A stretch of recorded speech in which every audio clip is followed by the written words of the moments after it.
శ్రీ గురుభ్యో నమః. శ్రీ మహాగణపతే నమః. శని వక్రగతి ఆరంభం అవుతున్నది.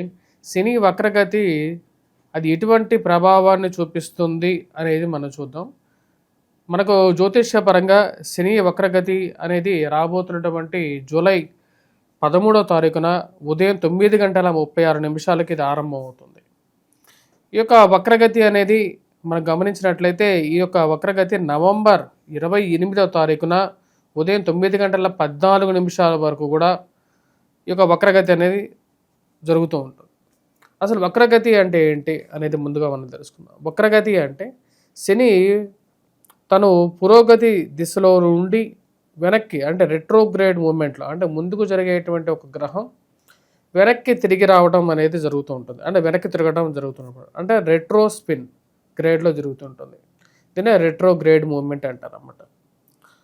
ఎలాగైతే శని మందగమనంలో 2 సంవత్సరాల 6 నెలల 12 రోజుల పాటు ఒక రాశిలో సంచారం చేస్తుంటుందో అంటే తను గడిచేటువంటి ఒక అడుగు ముందుకు వేస్తే 4 అడుగులు వెనక్కి జరుగుతూ అలా 2 సంవత్సరాల పాటు ఉంటుంది. గురువు 1 సంవత్సరం పాటే ఉంటుంది. కానీ శని మటుకు మంచి శుభాన్ని ఇవ్వగలిగేటువంటి స్థానంలో ఉంటే తను 3 సంవత్సరాల పాటు అంటే 2.5 సంవత్సరాల పాటు దగ్గరగా 3 సంవత్సరాల పాటు తను ఒక మంచి ఫలితాన్ని ఇస్తూ ఆ యొక్క రాశిలో ఉండేటువంటి వారికి సకల ఐశ్వర్యాలని శుభ ఫలితాన్ని కూడా ఇవ్వగలుగుతాడు. శని మనం గమనించినట్లయితే శని మూల పదార్థంగా మనం గమనించినట్లయితే ఏ యొక్క వస్తువులకి ఎటువంటి బిజినెసెస్కి ఈ యొక్క గ్రహం అనేది బాగా ఉపయోగపడుతుంది అనేది ముందుగా తెలుసుకుందాం.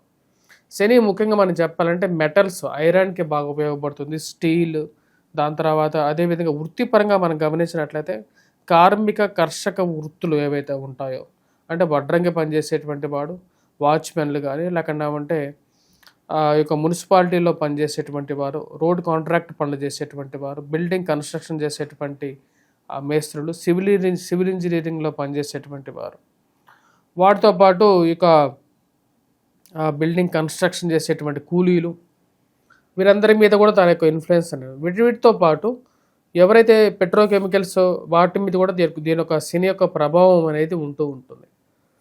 పెట్రోకెమికల్స్ మీద ఉంటుంది, ఆ యొక్క ఇండస్ట్రీస్లో పనిచేసేటువంటి వారి మీద కూడా ఈ యొక్క ప్రభావం అనేది ఉంటుంది. ఇక మరి అదే విధంగా స్టీల్ ఇండస్ట్రీస్లో పనిచేసేటువంటి వారు, building and roads and contractors పనిచేసేటువంటి వారి మీద కూడా ఉంటుంది.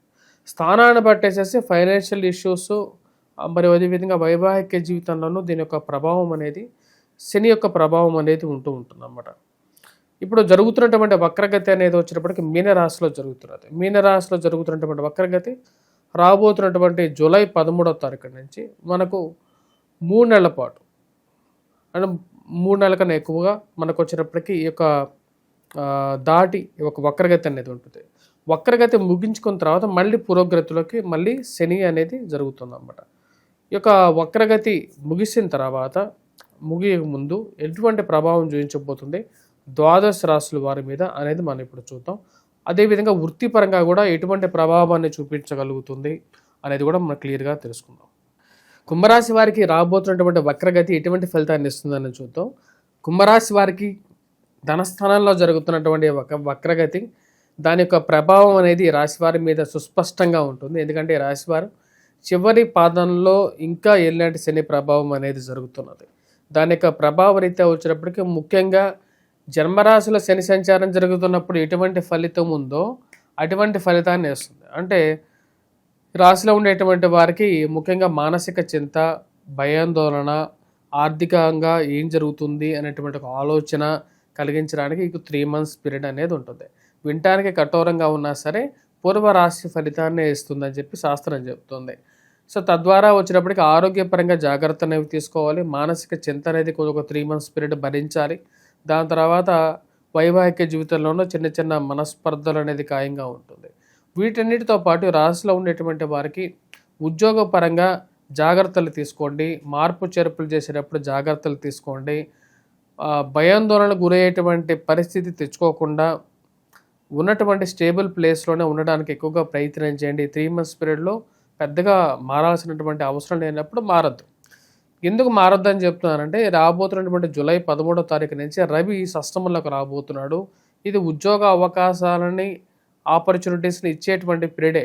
ఎందుకంటే జూలై 13th నుంచి ఆగస్ట్ 16th వరకు, కూడా దగ్గరగా రవి యొక్క సంచారం అనేది షష్టమంలోకి మారుతున్నాడు. పంచమంలోంచి షష్టమంలోకి మారినప్పుడు డెఫినెట్గా ఈ రాశిలో ఉండేటువంటి వారికి ఎవరైతే ఉద్యోగం మారాలనుకుంటారో వారికి కొన్ని అవకాశాలు అనేది రావడం పరిపాటిగా ఉంటుంది.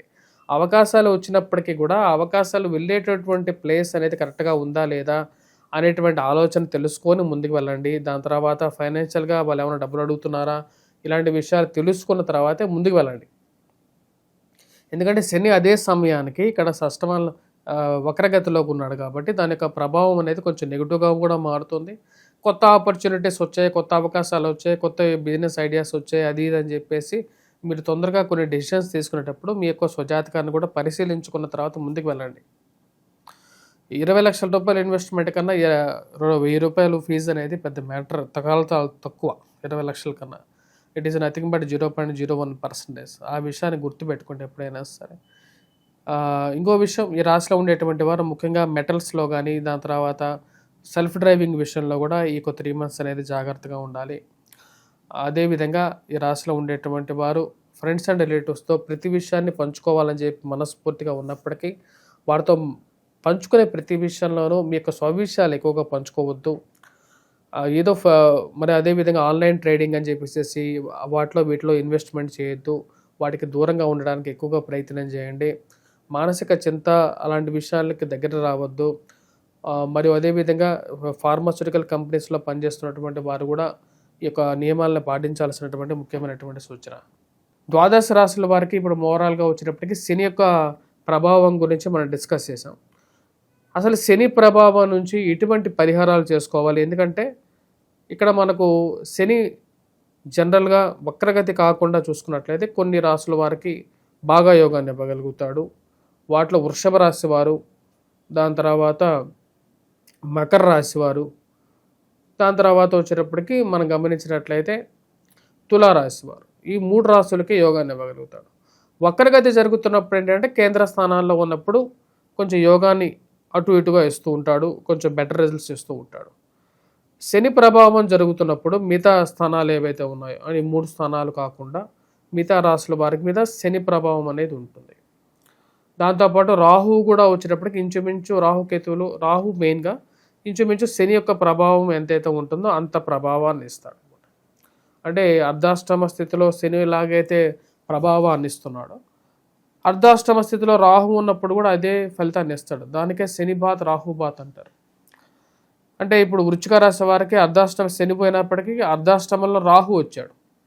దాని యొక్క ప్రభావం అనేది ఈ రాశి వారికి ఉంది.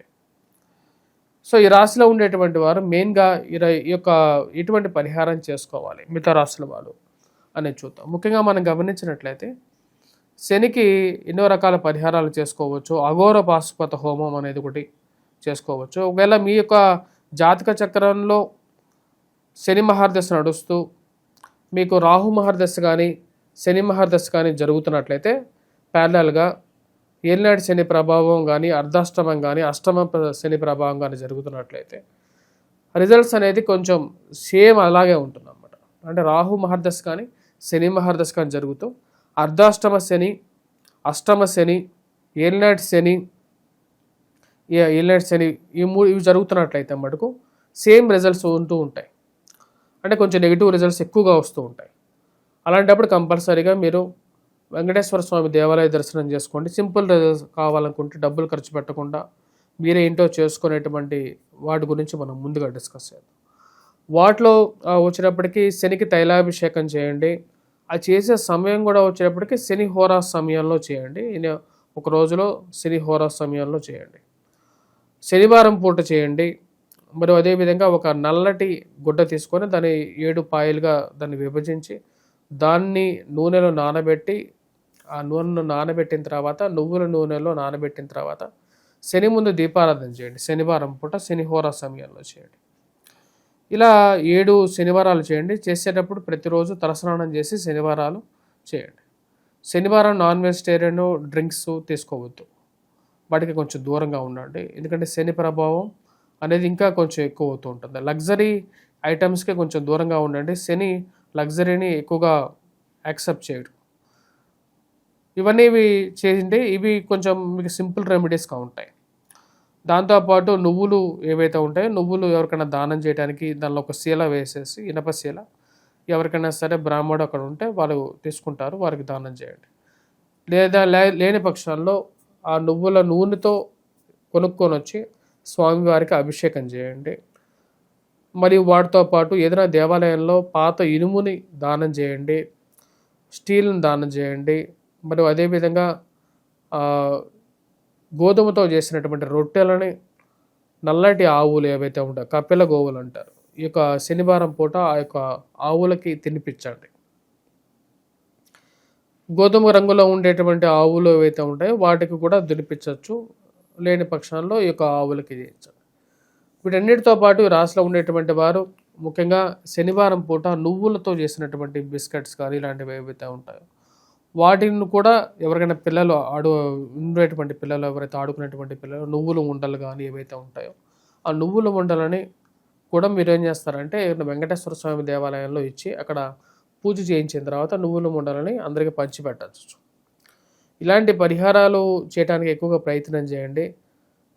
వీటితో పాటు ఈ రాశిలో ఉండేటువంటి వారు ముఖ్యంగా వచ్చేటప్పటికి అఘోర పాశుపత హోమం అనేది కూడా ట్రై చేయొచ్చు. అఘోర పాశుపత హోమం శివాభిషేకం కూడా చేసుకున్నట్లయితే కొంచెం సానుకూలమైనటువంటి ఫలితాలు పొందగలుగుతారు. స్వస్తి.